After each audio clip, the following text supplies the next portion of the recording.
स्वयंपाकघरात 5 वस्तू कधीही संपून देऊ नका. का बरं आणि कोणत्या आहेत त्या वस्तू? चला जाणून घेऊया. पण त्याआधी तुम्ही अजूनही या चॅनेलला सबस्क्राईब केलं नसेल तर चॅनेलला नक्की सबस्क्राईब करा. सगळ्यात पहिली वस्तू आहे ते म्हणजे मीठ. मिठाला 14वं रत्न म्हटलं जातं. मीठ नसेल तर आपलं जेवणच नाही तर जीवनही आळणे असतं. मिठाला माता लक्ष्मीचा भाऊ म्हटलं जातं. म्हणूनच स्वयंपाकघरामध्ये मीठ कधीही संपून देऊ नका. दुसरी वस्तू आहे दूध.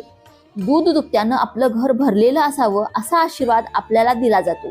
दूध सुद्धा तितकंच आवश्यक आहे आणि दूध संपणं सुद्धा घरामध्ये चांगलं मानलं जात नाही. म्हणून दूध सुद्धा घरात नेहमी असावं.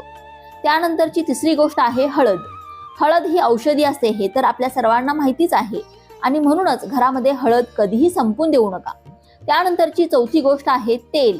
तेल सुद्धा घरामध्ये नेहमी असावं. आणि 5वी गोष्ट आहे पीठ. घरामध्ये या 5 वस्तू कायम असाव्यात.